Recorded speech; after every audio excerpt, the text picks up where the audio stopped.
It's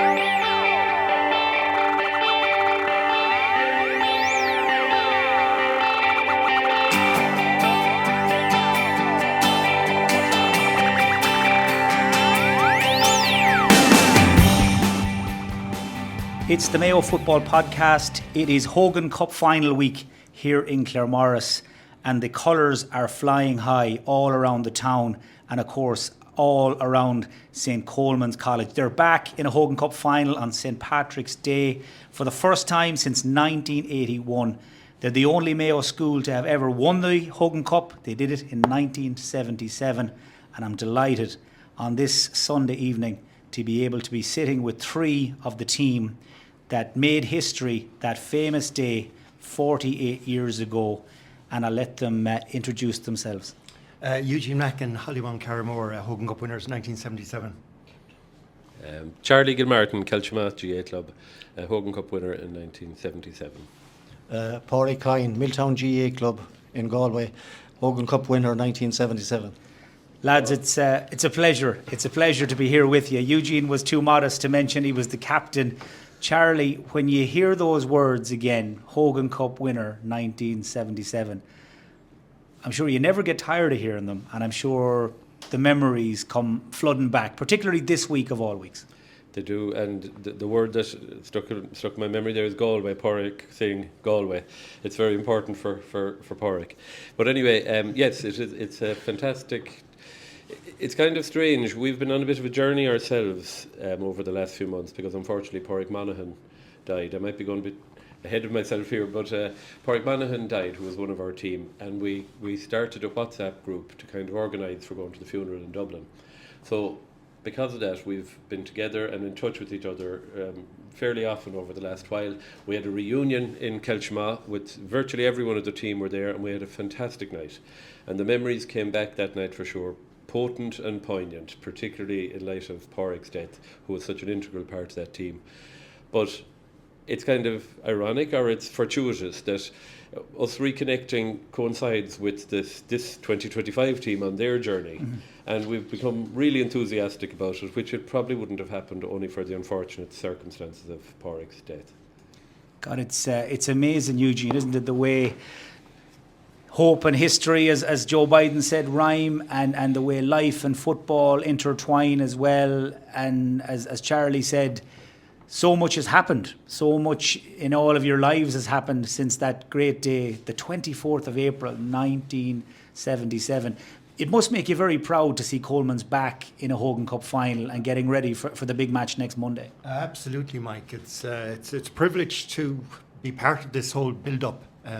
And I think that the squad should take special interest and compassion and drive into it, because it's not something that a lot of them might experience again, and they need to take maximum value from it.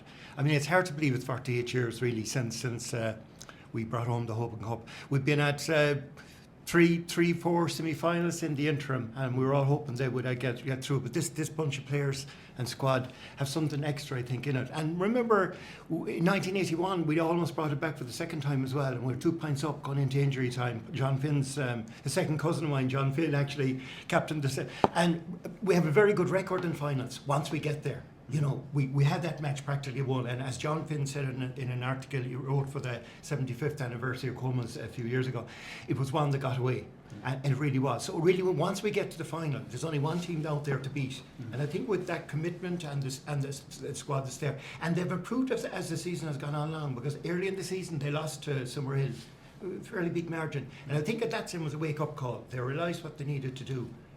You get a few things together, more training. And they've progressed as the championship has gone on, and I think they have every chance in the final. I mean, what better stage to have an All-Ireland Colleges final in Croke Park? We didn't have the chance. We went to the Hyde. Quite happy to win there, but there's no place better. Charlie here won an All-Ireland minor title in 1978, the year after, so he knows what it's like to play in an All-Ireland final. And Padraic as well played for Galway in an All-Ireland final.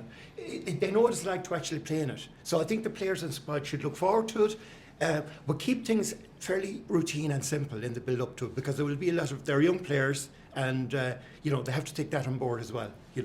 But they have all our support there. I think Charlie mentioned since Padraic passed away, we got that closer together. And I think he'll be there helping the team on St Patrick's Day. And I know that a nephew of his, I understand, Connor, is on the panel.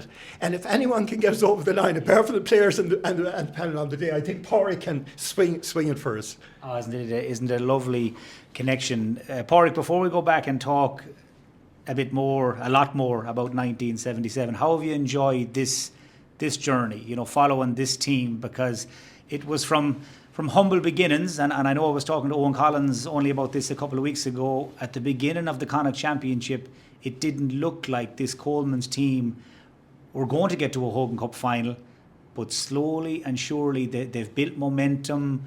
They have answered all the questions they've been asked, and it must be lovely as a past pupil and as a man with the All-Ireland medal to have watched them develop and grow and get back to a final. Yes, I probably started following them earlier on. On the QT, I'd go to matches and be watching them from afar, I suppose. But this year, when they got to the semi-final, I watched them in the semi-final. They played that down in the Dome. Mm-hmm. And a crack-a-row game, that was against the Leitrim colleges, I think. And it was a crack-a-row game, but they played some outstanding football that evening.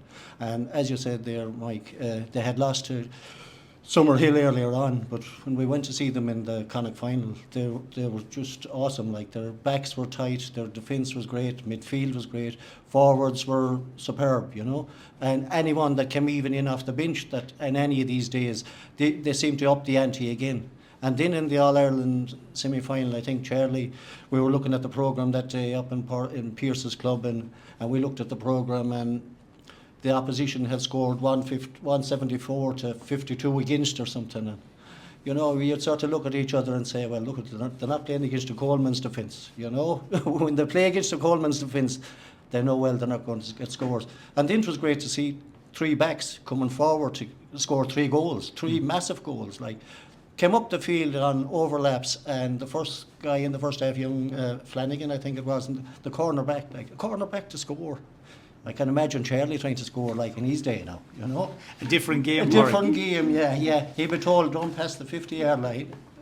And there'd be no 50-metre penalty that time. It was a sharp tongue lashing, probably, yeah. But they played some great football that day again, and like goals win matches, as Charlie said to me that day as well. And Adrian Garvey and Aidan Verley, my other Galway mate, Milltown mate, was there as well. Like, and it was great. Now, there was probably more Coleman's lads there, but we happened to be beside each other watching the match and enjoying it, So it was great, It was good. Charlie, before we talk about the football of 1977, paint a few pictures for us. What was it like going to school in St Colman's back in the 70s, just for our younger listeners? I include myself among them.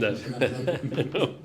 Well, it's kind of strange. It's kind of a strange situation how we from Kelchama ended up in St Colman's, because there was no history really of anyone from Kelchama going to St Colman's.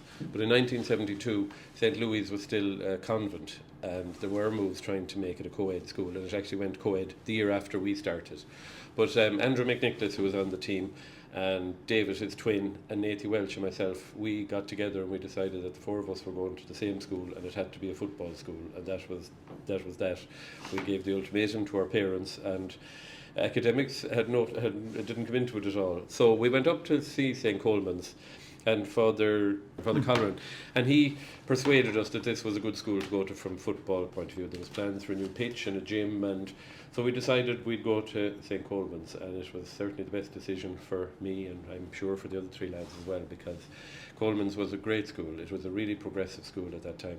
There was a whole bunch of new teachers. There was a huge enthusiasm. There was all sports. I mean, I was playing on badminton, basketball, soccer. There was musicals. It was really flying, the school was. And it coincided with, we were talking about our group chat. A lot of pictures from that time were put up on our WhatsApp group.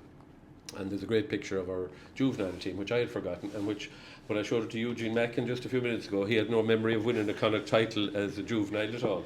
But we won, we won juvenile, and we won junior as well. In the same year, we won the Hogan Cup. So we had it was a fantastic time. It was a great school, and with the Hogan Cup win, I mean, the amount of work that went in, like we were a day school, the advantages that the boarding schools had, and it was all boarding schools that had won the Hogan Cup up till Laurie. We were the first day school to win a Hogan Cup.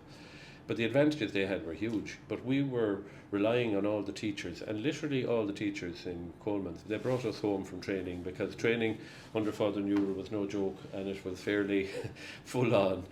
But there was a rota of teachers to bring people home, to Roundford, to Milltown, to Kelchama. Every training session there was 10 teachers with cars there, and they brought us home. One of the female teachers, and while she wrote for the Coleman 75th booklet a few years ago, and she referred to the squad carrying the players as a sheepskin squad, because they had to wear a lot of these warm clothes, and I think Maura Cunningham and Walsh female teachers actually did as much as the male teachers. So at that time transport was an issue, but it was as Charlie said, thankfully Charlie made that decision to join Coleman's, because without them, without the Kilchamack group, and without Padraic from Milton, we wouldn't have won it. Every single little minute was so important, because we won. The matches were so close. Every small little thing made such a difference. So if we didn't have the players, and at different stages over the 5 years, I suppose we'd say, will we ever actually win in All Ireland? Because we're looking at great teams. The likes of Willie Nally and Martin Connolly and Frank Noon had gone before us. Gay McManus was on the 76 team. We lost to Jarlath in a semi-final, the Connacht semi-final. We had great teams, but we never seemed to beat St Jarlath. They all had the Indian sign on us. And I suppose a number of the teachers in Coleman's had gone through St Jarlath, and there was a particular massive competition between us and Jarlath, and they always seemed to beat us in most competitions. So I suppose it was unique for us that year that we actually got through, and some of the matches were tasty to say the least, but very, very, how would you say, unpredictable. I mean, I remember the Connacht semi-final, we played Jarlath. The match was fixed for Claremorris, and it was deferred to Tuam because the pitch was unplayable due to water in Claremorris. And long story short, at the end of the match in Tuam, we were a goal down, 4-5 to 3-5, and the ball was going into the Tuam's goalie's hands in the goal mouth. It got stuck in a puddle, and Declan followed in over the O-line. So it is ironic, really, because the match was switched due to a waterlog. We actually got a draw out of it because of the water. And the match in Claremorris in the Connacht final was unique as well, because we weren't playing that great. And unfortunately, Padraic here got sent off about 7 minutes from the end. I have to mention it, Padraic, because if it hadn't happened, we wouldn't have won. We'd only scored 5 points to Jarlath's 10 in that match. There was 7 minutes to go. We were 5 points down. We got the last 1-3 to win by a point. And the winning point was scored by Ender McNicholas with his bad foot. Yeah. And without that win, and Andrew is fighting his own battle at the moment. He's suffering from motor neuron disease, and he's brought the squad closer together again, and he's dealing with that as we dealt with the All Ireland Hogan Cup win. He's actually an inspiration to us all. We had to mention him, because without his input in that final, and he got 2 important points in the Ireland final against Moat as well. Without that, again, we wouldn't be here talking about it.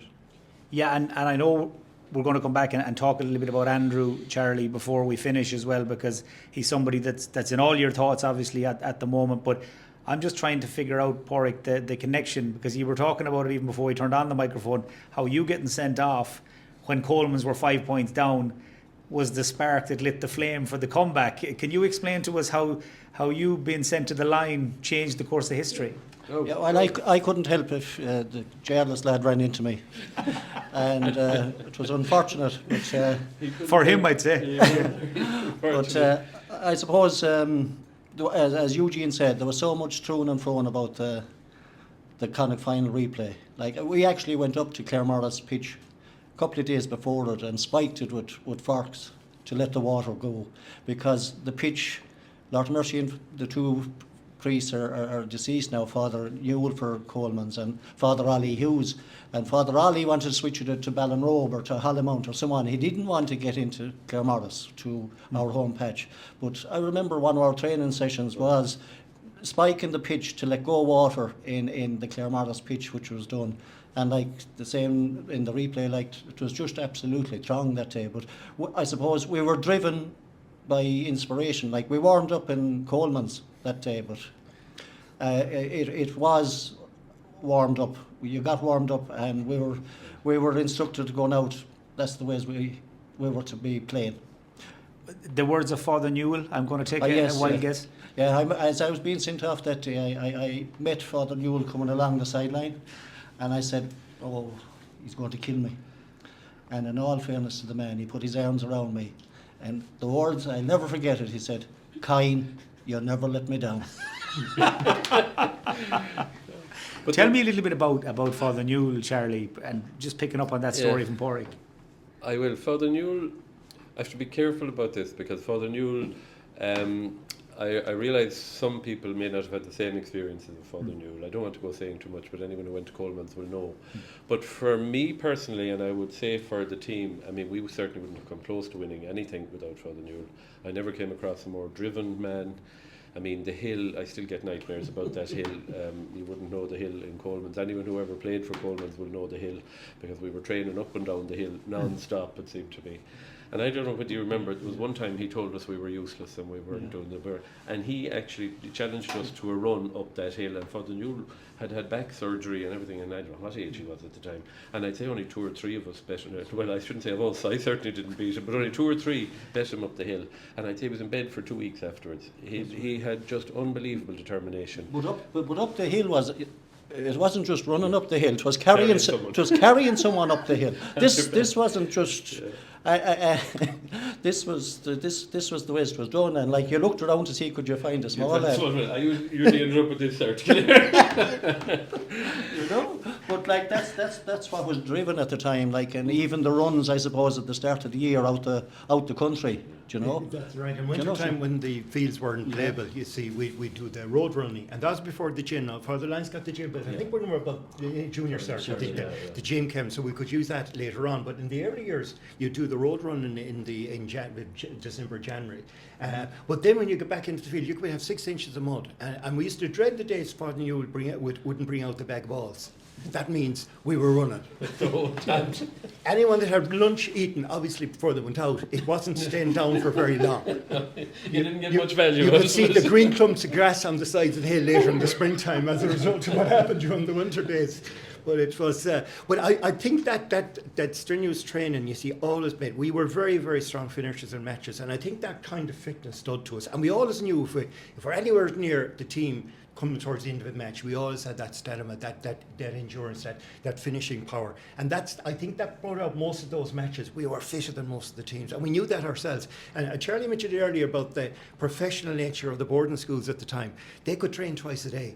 They didn't release any of their players to the clubs during the year, the school year. Mm-hmm. You know, I played now a club with Marty Joyce, my second cousin, who went on to captain to Jarrett's the following year, actually. Mm-hmm. It was unique because we kept the Hogan Cup technically in honeymoon for 2 years. That's a great story. You don't get that. What Marty used to tell me, they used to train twice a day.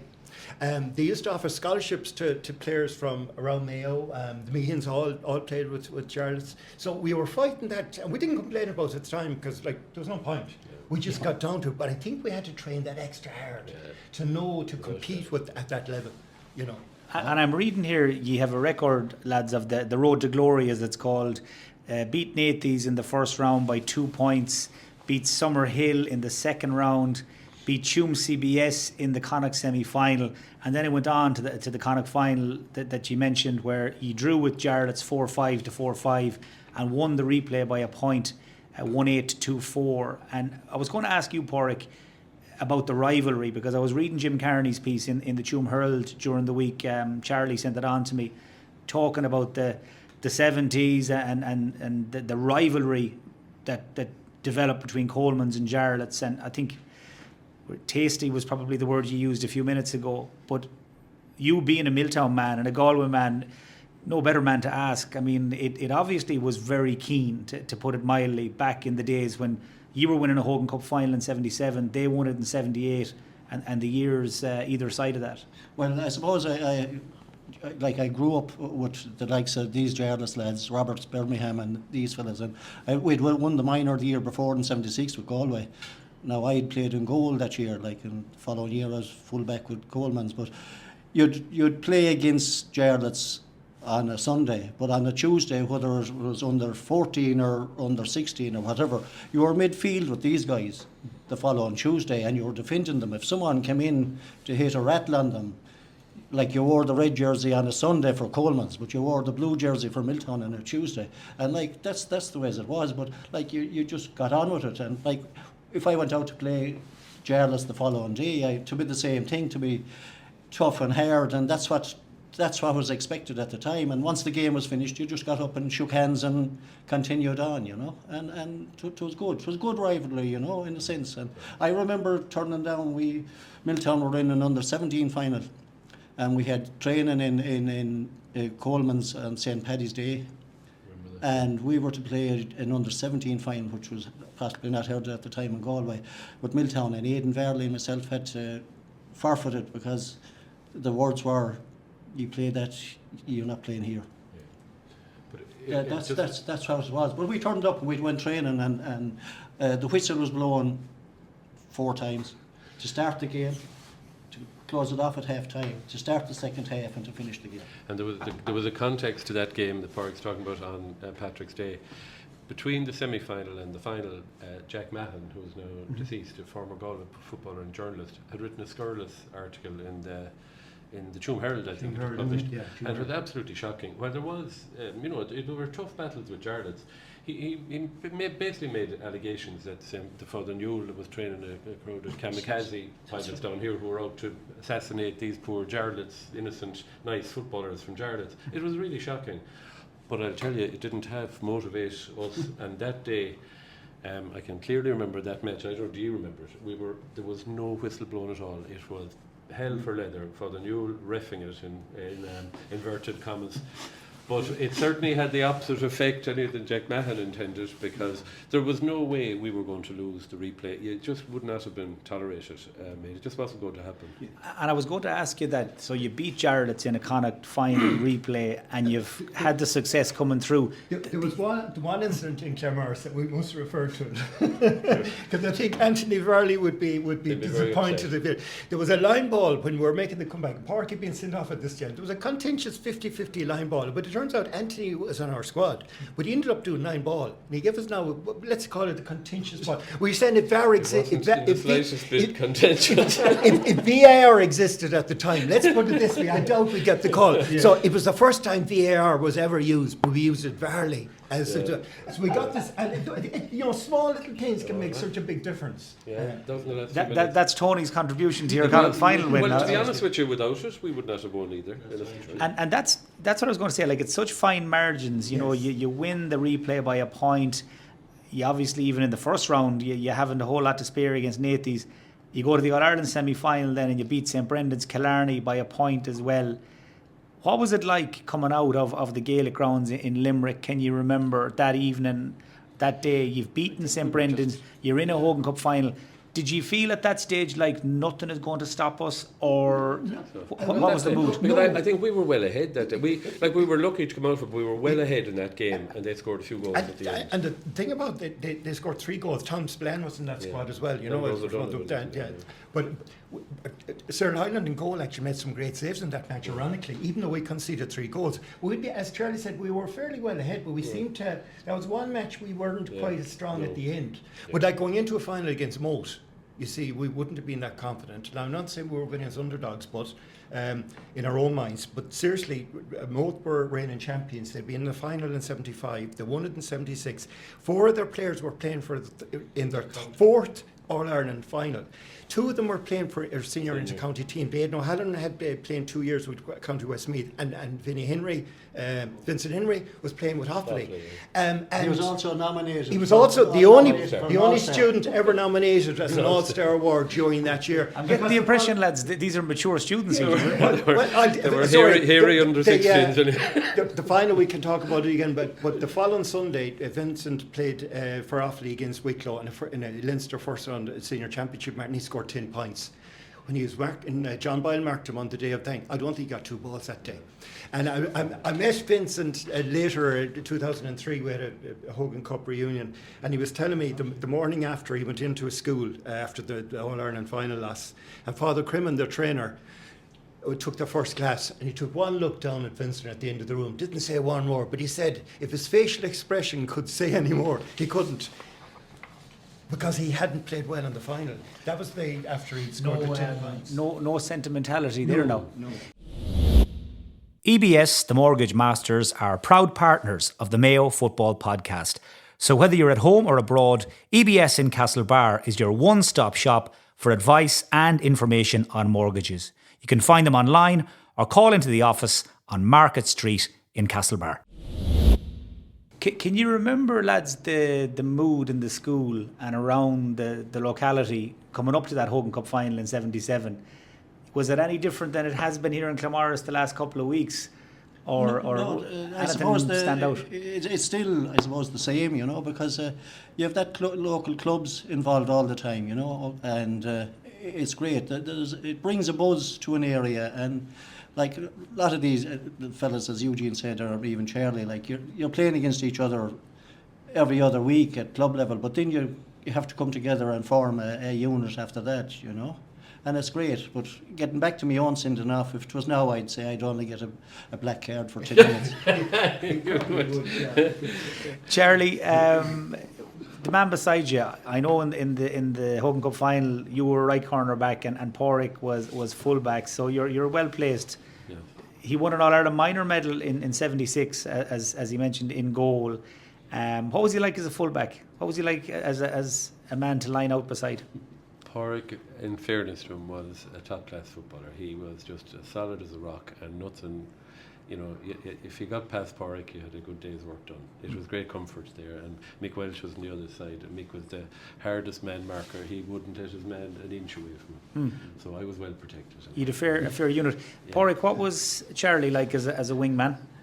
Charlie was good, because like at least with these lads beside you, you knew if you were committed and went for the ball, and if you weren't going to get it, you knew Charlie or Mike were going to sweep it, be behind you, you know, and cover, you know, and like you were always given that freedom, like you went and you done your own job if you could, and okay, when two fellas go to contest the ball, something might break or whatever, you know, but at least you knew you were going to be dependent on these lads, and it was easy enough to depend on them because they were good. With the half-back line too, with Eddie McLaughlin, Padraic Monahan and Aidan Varley, I mean, that took an awful lot of pressure up. Eddie was a demon there at times. He was a great tackler, you know. But I would say, think back earlier, the defenders, they were defenders. That was the role, and if you passed the halfway line, unless you're falling in the corner forward, you'd hear a shout from Father Newell. I don't think in that whole of that year that any of our defenders scored.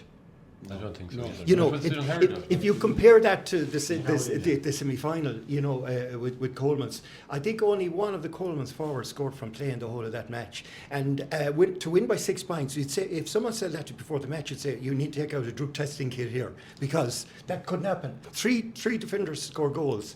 And I think David Hurley scored a point as well. 3-1 out of that came from the defenders. So I think that's a great thing in a team, that you don't have to have your forwards actually on fire.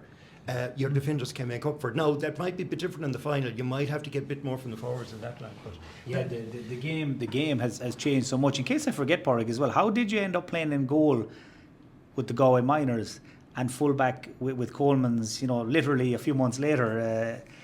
Well, I suppose it's a long story. I'd gone in for trials for the Galway Miners as a 16-year-old and had lost out, and they'd played the first couple of league games and they had conceded a good few goals, and I suppose at the time I had a good kick out, and Lord Mercy and Luke here from Milltown said to them in the selectors, he said, honest to goodness, he said, I've a lad for goals. And I remember going in for trials again, and the goalie that was in, they said, look, we're going to give him a half and you'll come on at half time.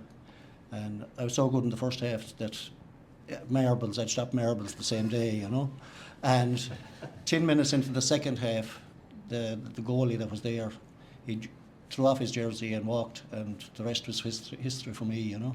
I turned around and we went on, we won the league with Galway in '76, and we went on to win the All-Ireland that year as well. And there was two 16-year-olds playing, myself and Robert Birmingham, and we were rivals playing with Coleman's and Jarlath's, but we were comrades on the day. And you weren't tempted when you came back to Coleman's to have a word with Father Newell and say, look, I know Cyril Hyland is your number one, but maybe you should have a look at me? Father Newell said you're better farther out, he said, because at least if you stop it out there, don't be getting into civil. That's a really, really good answer. Charlie, I really enjoyed during the week going back watching the highlights, and for anyone who hasn't seen it, if you go on to Google type in St Colman's Hogan Cup Final 1977, a brilliant 20-minute highlights package comes up. Voiced Carney, by the legendary Jim Carney, he's great friend of mine, great mentor of mine over the years, and he really did bring it to life. What's it like watching that back? Because I have a feeling you might have clicked into it in the last few weeks again, just to refresh the memory. What's that like? Well, I can say personally, I don't think I was at that match at all because I didn't feature in the highlights. But no, it's wonderful to see it. And I mean, I had forgotten about the crowd. There was a huge crowd at the match. Is it 10,000? Yeah, Hyde Park was full to the gills up there, and I might have said it to you. I think it's extraordinary when you look at the refereeing in it. One thing that really stood out to me is nobody argue with the ref when the decision was given. It's totally different from now. The referee blew. People might be mystified as to why there was a decision, but the ball was put down, someone took the free, and there was nobody complaining. And you could see it in the crowd as well. There was no histrionics from the crowd given out to the ref. So John Maloney was the referee. He was the top referee in the country. Very good referee. He was John. a great referee, and he did a great job in it. I said that about college football. Like, it didn't have any of that kind of negative defensive tactics that time. It was straight. You got the ball. There was no shot kicks out. Padraic now, there was no shot kicks out. The ball was hit out midfield. At least that's one good thing on the FRC rules that are coming in now. You have to get kind of the 40-metre arc with the kick out, which is good. College's football was clean. We never found it was dirty, and there was no negative tactics. You know, matches might be low scoring, but that wasn't because it was defensive tactics. That's right. But you must remember that possibly 77. Up to that in colleges for a while, it was 13 aside. Right. So the full back and the full forward was introduced possibly in 75, I think. It was after that. It came back, I'd say 76, 77. Because I Our remember June watching. team, I remember Our watching. June was 13. We won the college 13 aside. 13 aside. In the picture there. And tell me, Eugene, if I was to ask you for memories that just jump into your head really quickly when you think about the final itself, what are the ones that stand out for you? Yeah, well, with that 20-minute thing that Jim Carney had, I just like Charlie, I'd forgotten about bits like that as well, I know, but I suppose what stood out really was with certain players played, Gabriel Cuddy's got a goal, got 5 points in that final. We had great defending from the defenders. Aidan O'Halloran was kind of dominating early on, and we seemed to get there. We went into a fairly big lead, 7 points, and then we lost it. And then we were 2 points down with about 10 minutes to go again, and I think that's when we put the shoulder I to the wheel. think the man that is deceased, he turned around that day. He went to midfield, Padraic Monaghan went to midfield, and he snuffed out a lot of that. They brought young Coyne, as we call him at the time, Ayrton Coyne, from centre back, and he was another. Padraic Monaghan, God rest him, he nulled out all that. And John Boyle kicked two of the finest points, or a couple of the finest Never points. Actually, before lads, or since, but he did. I have a note written here. I saw one of those scores. I'm pretty sure he kicked the ball out of Hyde Park. He gave it such a belt with the second one. It definitely sailed over the terrace at the back of the goal. Certainly was. And as I said earlier, he kept Vincent Henry. I don't think Vincent Henry got 2 balls in that match. So it was nullifying their big men and scoring. But again, it was very close. We only won by a point. Andrew Mack got 2 points in that match. I hadn't realised until I saw the captions again that Andrew had actually got 2 very important points. Andrew was a in top that class match. footballer. You know, he was. And your speed merchant. Oh, absolutely, yeah. And it was. But like the memories, I think then when the final whistle went, I remember just lying on the ground. I at some stage I saw TJ Farrer, now deceased, coming. He was a great Gary Moore, won so many county titles, coming out and jumping on players' backs. There was mayhem, absolute mayhem. I think we hadn't fully realised we'd won the All Ireland, first time ever for our day school, first time ever for Coleman's. But we were awful young. You were very young at that age.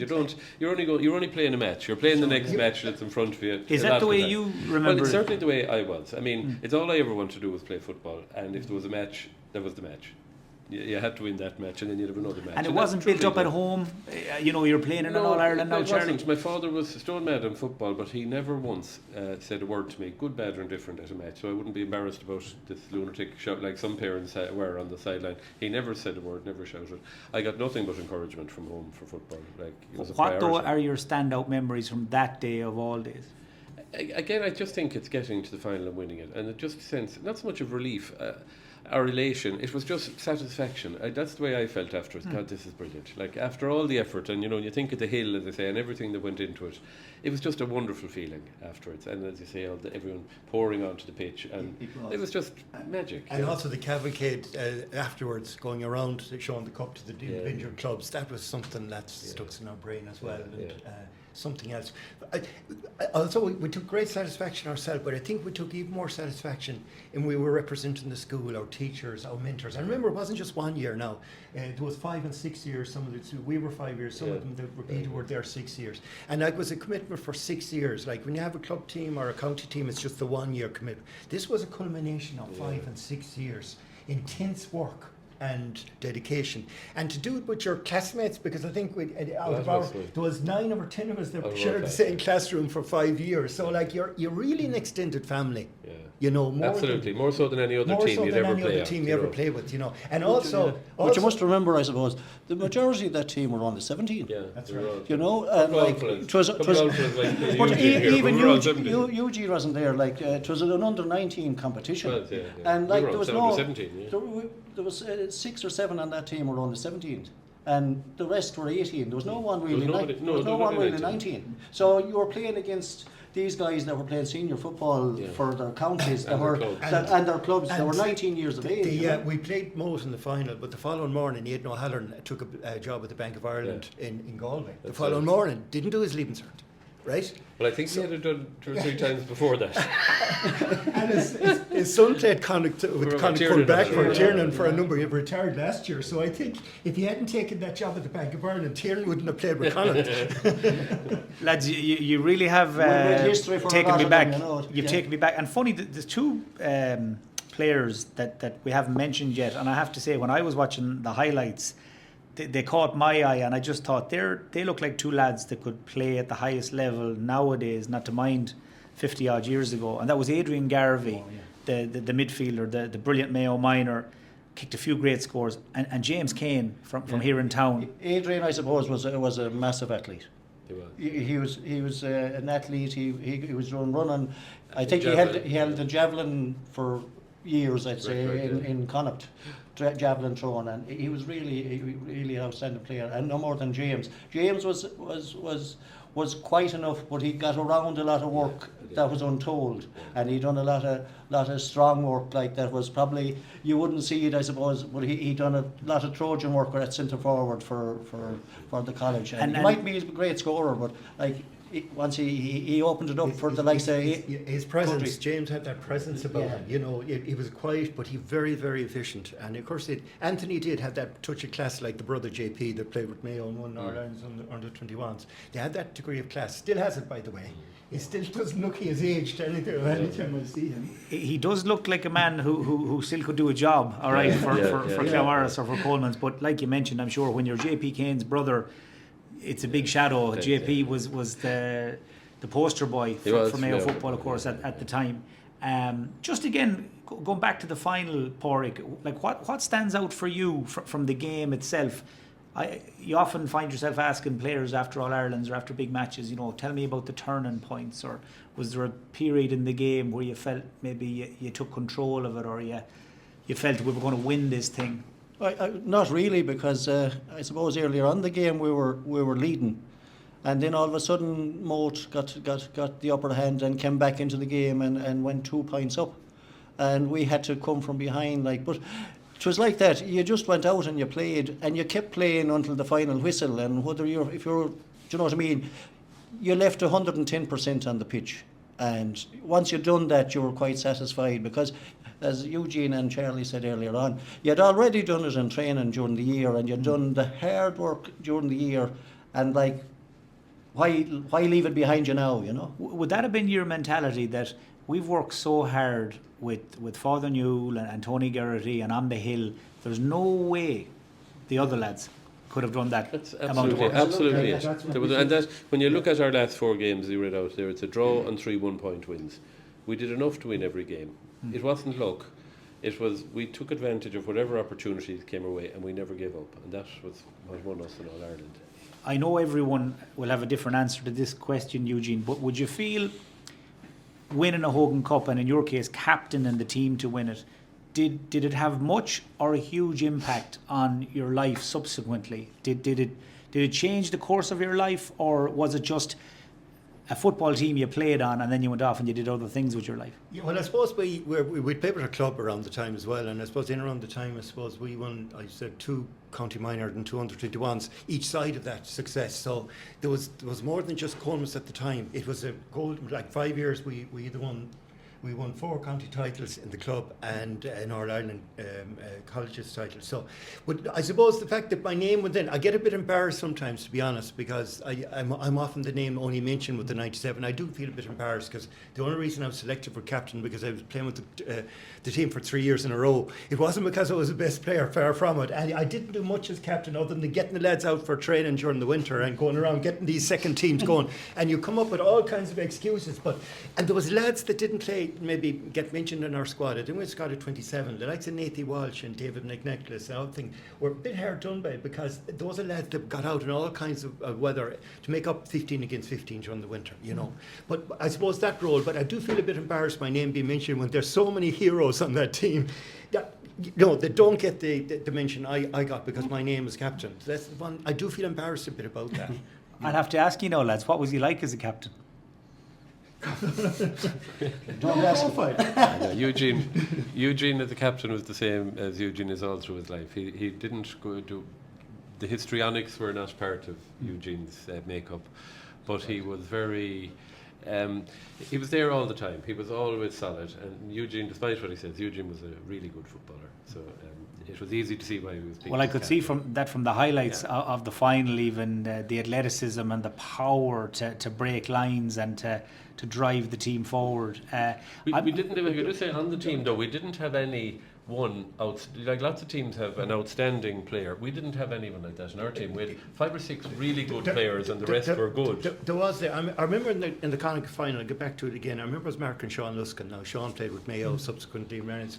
I don't think up to that time Padraic got sent off that I got 1 ball in the match. I don't think if I was captain I probably would have been substituted. When Padraic got sent off, I remember getting the ball to the half-back line and said, to heck with this, there's no point trying kicking it because they've been making an extra man. And he just took off, and it was more out of flipping anger than anything else, you know? And I think that kind of thing, and then I think as Charlie said, in different matches, someone always came up. There wasn't someone, and I think that's good in a team, that you don't have one that the opposition can home in on. We had that balance about the team. And certain matches, certain players come up. John Boyle did in the final. We had, everyone at different stages came through. And Declan and the matches, and Adrian Gary got a goal over the line. Peter McGuinness. All these lads at different times. Mick Walsh, Charlie with an interception. There was always players that actually did something. You could look back and, geez, they all contributed. Yeah, but Cuddy was unbelievable. And cutting in from a right corner, kicking it over with his left foot. Even TJ Kilgannon, I think, played a match for us as well. TJ was only 15 on the squad, and he filled in for someone who wasn't in the Claremorris match. He played a match at some. Tony Cost came in and to replace you against Brendan in the semi-final. You know, all these lads contributed. But I would say the lads even on the squad in these challenge matches during the winter, they all played a role. You know, and it was a real squad effort. Padraic, how much of an impact or how much of an influence did it have on your life winning that Hogan Cup medal? Well, I was brought down to influence these lads. You know, I was the inspiration that came from the Mecca outside the border. You know. That's one word for it now.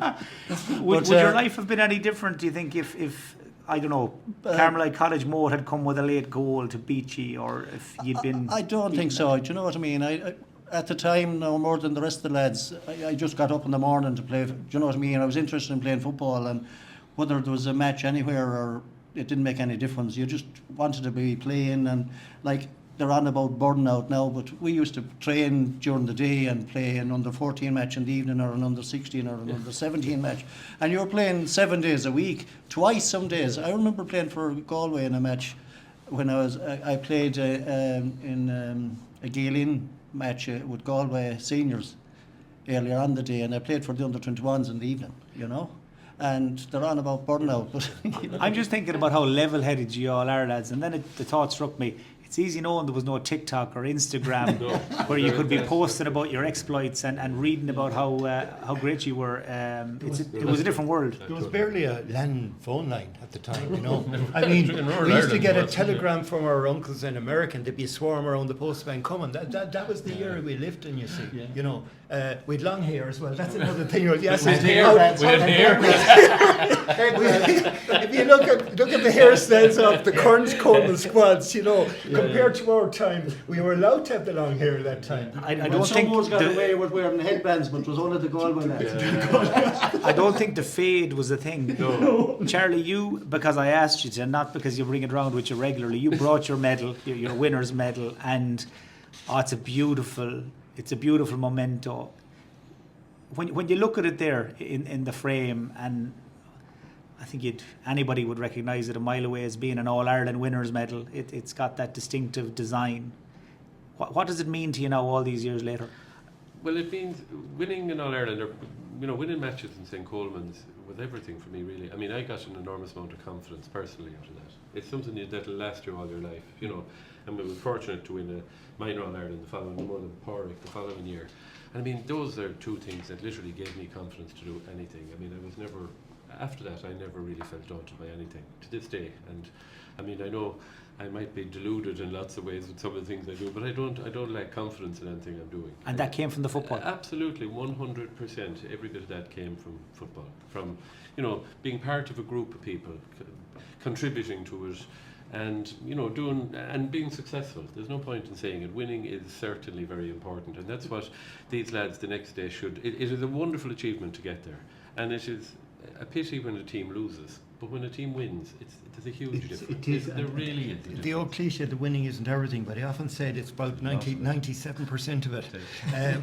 I can say that when you win, but really it is, because there's no postmortems. There's no if only this, if only that.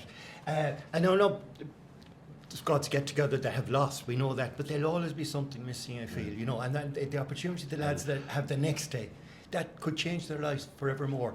You know, it could be a life-changing experience. We were at Padraic Mannon's funeral, and I might have said this to you last week, Mike.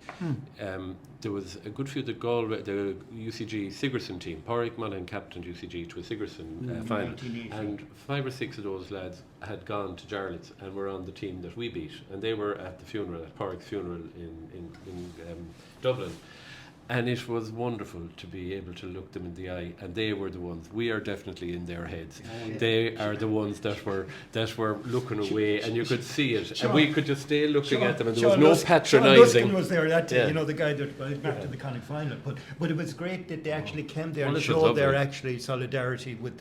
But it was lovely to be able to recognise that they recognised it. Yeah, and to be able to look at them as equals that was the as thing, well. because they won the Ireland the following year, so that's the point. It's not that we were gloating, but we had a winner's medal, and we were able to look at them as equals. And I will speak from my own experience that they actually still talk about the one they lost in '77 more than the one they won in '78. That photograph I showed you of the Jarlath's team, actually down on the bottom, it says that the Jarlath's team beaten in the Connacht final, ball stuck in the mud. So there's an explainer there. Oh, absolutely. And when you're explaining, you're losing. You know, so that was what was great. And you know that line as well, as you'd hear about the friendships that you make with school teams, but particularly, as you said, Eugene, when you win and when you win in All Ireland. Has that been true in your case, Padraic? Have you stayed close? Possibly not, because I suppose I was on the Galway end, and I went my own way. I went working in Galway and got involved with the Galway team at minor, under 21 and senior, and your life really changes, because like you're devoted to a different band of brothers then, as we'd call it, and like they're on about training now or whatever, but like training that time was professional enough, even though you only done it 2 or 3 times a week. But you even sort of lost contact with your own club mates at times. You only met them at times for the club match, whether it was a league, and you put a bit more into it when it came to championship. But like you were gone on to be representing your county then, and like you're gone to a higher profile, so you had to be, do you know what I mean? You had to bear with it, and you just got on with it. And I went working in Galway, and I suppose I lost track of coming the Mayo direction for years, except heading to Castlebar to beat us in the Connacht final. Yeah, or knock out an odd lad down there too. But it all came back, like, we've become very close in the last while, and it's Padraic Monaghan that, unfortunately, it has taken Padraic's death, really, for the rest of us. The first member of the squad you lost? Yes, very which first. is because the 1981 squad lost 3 of their players much earlier than we did, sadly. But it was, I think, there was always a certain connectivity there. Despite it maybe not being linking up, we had a few reunions, but because we shared that particular unique experience, whether we didn't need to actually meet and discuss it because we knew it was there. The app, I suppose, has come on and really highlighted that now in the last 6 months. It was brilliant, absolutely superb. We had. When you look back on it, we had won the juvenile. We were never beaten. Our team was actually never beaten. I know that Jarlath's teams used to beat Coleman's down the years regularly. Jarlath's never bet us at all. And we beat every single team we ever played, really, because we beat our actual year, our juveniles and the junior and the senior. That's right, yeah. We played Jarlath's in the junior semi-final in Tuam Stadium 3 days after we won the All-Ireland. Yeah. Now, this junior team never trained together. Never. Except we went out training on the Tuesday, and Johnny Collin was the man that was over us, and Johnny, fair play to him, is still involved with us. We were all training, I suppose, with the senior team, but all we could do was he picked a team the day before or whatever, and we played a bit. But we went into Tuam Stadium, and it absolutely lashed from the heavens. Gale force wind right down the middle of the pitch. Right down the middle. And I remember one of the clearest memories I have from playing football is the ball was thrown in, we had the wind in the first half, and Padraic was midfield, and he caught the ball and kicked it over the bar from the middle of the field. The score at half time, I think, was something like 3 points to 2. We were 1 point up. And the score at full time was something like 5 points to 4. We were still a point up.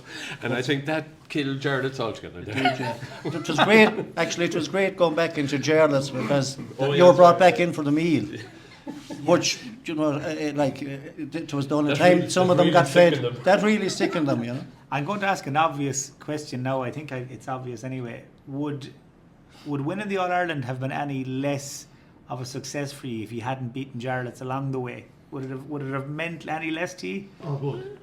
We had to beat Jarlath's. We had to beat Jarlath's because to get out of Connacht, because they had up to, I think when we had that Hogan Cup reunion there a few years ago, Jarlath's had contested up to that time half the All-Ireland Hogan Cup finals. But largely because of the professional run, they were a boarding school, and since they've become a day school now in co-ed, their influence on Connacht football has waned dramatically, and that's not a coincidence. And it's not. There's nothing personal against Jarlath's. I have great admiration for Jarlath's, but you had to be 5 or 6 points better team than Jarlath's to beat Jarlath's, and we got that into our heads early on playing juvenile. And do you remember as well, Father Newell decided in 1977 to organise a tournament at the start of the year, and it was sponsored by the Ulster Bank, and all the top colleges in Ireland came to this tournament. It was run over a weekend. Brendan's Killarney, Crease Ree, St Colman's Newry. But Jarlath's refused to actually turn up, and actually, looking back, the 2 teams we beat in the semi-final and final of that were what 2 teams? St Brendan's and Moles that we beat in the final. We won that. We beat every team that we played in that competition, and we won it the following year as well. But that gave us great confidence going into it. Yeah. But these lads stayed with you. These lads that came to stay, they stayed in your house. So I had 2 lads from Moat, and I was afraid of their life. They didn't know where they were going anyhow. No. And I had Greg Blaney from Down stayed in my house, and another fella, I can't remember the other guy's name, but it was very funny because I was in the FCA at the time, and my FCA uniform and the coat was hanging up on the back of the door, and Greg Blaney nearly died because he thought we were all IRA people down here. And I mean, while he would have been nationalist, I'm sure he certainly. And I got to know Greg. I played Sigerson against Greg years later, and he told me about this. He didn't know what to do or where he had landed into. A uniform hanging on the door. Lads, a few quick fire questions before we break up. From a social point of view, this just interests me. What were the perks of being a St Colman's footballer, a successful one? I'm thinking now discos or dances, as would have been in your day. Were there any perks, Padraic, that you can remember? A great perk the day I got sent off in that replay in Claremorris. Lord have mercy, my father let me walk from Ballantyne. So he did. Now, in all fairness, he defended himself in the Bigley's pub or Burton's pub in Claremorris before he left. And someone said to him, they said, "Geez, that was horrid down there today. Like, geez, your man got sent off." And Lord have mercy, and the father liked a pint, and he struck the counter and he said, "I'd have done the same effing thing myself." But little did I know until years later what he had said, like, because he never said it to me, but I know he passed me out that evening. I got a lift out to Ballindine, it was later on, and I was walking from Ballindine. I walked from Ballindine, which was five miles, and he passed me out going home that evening, and he said to me years later, he said, "I let you cool off now." See, that's what you're dealing with up in Galway, that type of thing now. Different breed. Yeah. What about you, Charlie? Was there any upsides to being a Hogan Cup winner, or no, genuinely, a man about town? I think we were too naive anyway to even see if there might have been any upside to it, but it certainly didn't come my way, and I think it was just the satisfaction of playing, because really and truly all we wanted to do was play football. It sounds ridiculous now, but that's all that was in our lives. Football at the time probably was more important than schoolwork or work or anything like that. And I suppose later on, when we got to our mid-30s and we had to retire, see, a few of us found that very difficult transition, because we missed that collective training, meeting lads for training. I lived in Galway and had to go down for the training down to Hollywood, which is, I think I was depressed for a few years, and I had to retire and give up that. It is awful hard to give. It is, and you talk about the professional soccer players now. What do you call him? McAteer wrote an article there last week, J.S. McAteer, about the depression he had to undergo. But actually, we had a degree of that when we had to give up football. Now we stay involved with the club, but there's nothing like playing. There's nothing that resembles playing whatsoever. So these young lads now that are out now need to press that horn and enjoy it to the hilt. Yeah, what I'd always say to the young fellas going now, and like it's the same in all the clubs and a lot of clubs around the country, like if you give it up, there's not a hope in hell of going back. You play it for as long as you can and try and get enjoyment out of it. Now there has to be a certain amount of enjoyment, but there's a certain amount of pain too. But like you'd hear young fellas saying, "Well, I'm going to take time out," or don't do that. You find it awful hard to get back. And I'll always say to young fellas, and I'm involved in Galway at the moment and all that at North Board level as the chairman. And I'd always emphasise that, and it's amazing. Parents have come back to me and said, "Your words sort of still ring in me," or that you've said, "Keep it going as long as you can." Yes, stick at it. Do you know what I mean? If you give it up, you lose out. It's a massive socialiser, football. I mean, look at the grassroots of the GA and the amount of voluntary work that's put in. It's absolutely brilliant. You look at the professional game, it's totally different. We're doing it for the love of the game at the grassroots level. Maybe it's changed a bit at the top level, but certainly at the grassroots level, the amount of voluntary work that's put in there. But it stays with you for life, and it I think leads to a very stable personality. People that play sport, particularly team sport, as opposed to individual sport like maybe boxing or golf, or it's the team sport aspect of it. And like when you play it at school, you see you have the family effect as well as just it's a bit different to club football and county. When you play a county match, you're more interested in playing a good game. Whereas if you're playing with the school, as long as the team won, you didn't mind how you played. Like I remember going back in training with Galway, like, and you're the lads that you were playing against in Jarlath, like you're now relying on them to be helping you and defending you and working with you closely. How did that go for you, Padraic? Oh, great. Funny, the following year in 1978, the first time really we came up against those Jarlath lads, because a lot of them were playing for the Galway minor team, and playing for the Mayo minor team. There was 5 from Jarlath and 5 from Coleman that were on the Mayo first match. And it was the first time we really had met, and it was the dressing room down in Ballina in the first round of the championship against Leitrim. And the Jarlath lads were on one side and we were on the other side. Now, by the time that game was over, there was no issues between us, but that's the way it was. The Jarlath lads were over there, we were over here. You just reminded me there, Charlie, it's probably unfair to ask you to compare them, but how do you compare the All-Ireland minor medal with Mayo in 78 and the Hogan Cup medal? I don't know, it seems a bit of a cliche to say that they're both equally valuable. They were different in different ways. I mean, we said it earlier on, the Colemans, it was a much closer bond, being in the same class with everyone for 5 years, then the minor was more fun. It was great. Austin Garvin was just marvellous, and he was a saint. Yes. And I mean, we used to love going training. It's hard to credit with the way people are now with minor teams, but we loved training, and it was fun, and the sun always seemed to be shining, and we had some great times. everyone in the minor. But I couldn't compare. There's no difference to me between the Austin two. had some great phrases, because I played minor in 77 with him, and he'd say, now it's grand now, let's do this, but you need to embellish it. Yeah. You know, that was a favourite word of his, you know. And he's spoken a very quietly spoken. He was a great Coleman's man, because, I mean, he wrote an article there for Superb, and he passed away there. And he had a great record. Oh, great record. But, like, he'd do anything for him. He'd run through a gate for him now. You know, he was... We used to always marvel in the Mayo News over the years, because no matter who it was we were talking about, or what match we were watching, he'd nearly inevitably say, I had him at minor. Yeah. It was an incredible career that he had as a manager. If you got a minute in with this Coleman's group before the match on Monday, on St Patrick's Day, I'll start with you, Padraic, and we'll work our way around. What would you say to them, just from the benefit of your own experience and knowing what they're about to face into?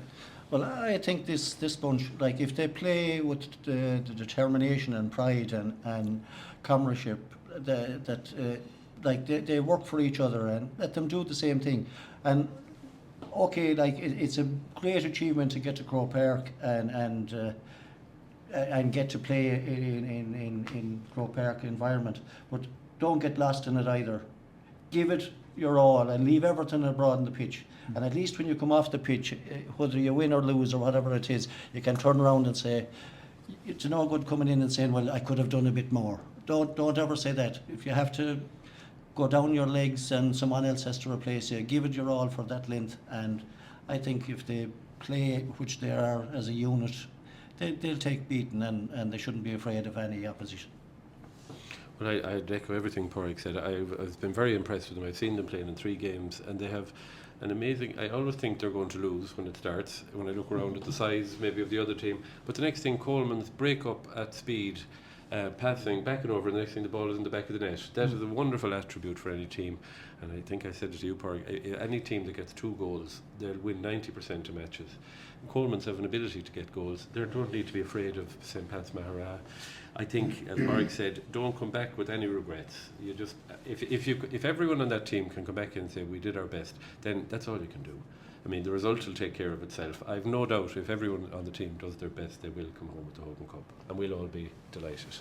Yeah, I share those sentiments, lads, and advice. And it's an occasion to win an All-Ireland Colleges title in Croke Park. I mean, Charlie, you won an All-Ireland title in Croke Park. A Mayo manager has already won an All-Ireland title there already, Austin O'Malley, with Coola. Mm-hmm. So we shouldn't forget that. I mean, there's no better stage to actually take it all in, go to your maximum of what you can give on the day. And as Charlie said, as long as you actually do your best on the day, but put in that extra effort in keeping that routine and structure, because an All-Ireland final don't change anything, even in the lead up to it. Keep things simple, you know. Simple things like keeping their sleep, diet, keep that simple. They'll probably be staying overnight the night before. That's something we didn't have to cope with, you know. So they'll get plenty of instructions on that. Their managing team will look after business on the sideline. But there might be times in that match when they'll have to grab the bull by the horn, as we did in 77. They may have to do that. I'm hoping for a bit more scoring potential from the forwards. We can't always rely on the backs to get us to. But every match, Mortimer said it after the semi-final, that certain matches take a law unto themselves, and you have to adapt to what's going on. So it could be won by a tackle at the back, it could be won by a goal up front, or to stop a goal, like, you know, a goal going in. You know, those little small things. But I think they'll go in as underdogs, there's no doubt about that, because Amara have the tradition, they have 5 Hogan Cups to their name. But they are vulnerable. I mean, in the Croke Cup Final, they conceded 2 goals in the first 8 minutes against the Donegal crowd. They hadn't been there for 60 years. So I think a good start. Someone told me, a very wise man, he said, if you have a good start, a good finish and a good middle, with a bit of luck, you'll win. So... It sounds like something Padraic might say. Padraic, and that I do think, you know, when you think of all our deceased mentors over the years that have gone by, we talked about Austin, we talked about TJ, we talked about Father Newell, Father Lyons, brilliant man, and Padraic, Mick McHugh, you know, Tony Geraghty, all those. It won't be for the want of their spiritual devotion that we lose. So I've really, really strong vibes that we're going to win this. And we have a very good record in finals once we get there, remember. We should have 2 to our name. I think what they should do anyhow, and it's like when you get into these finals, It's the simple things that are done right that'll get you over the line.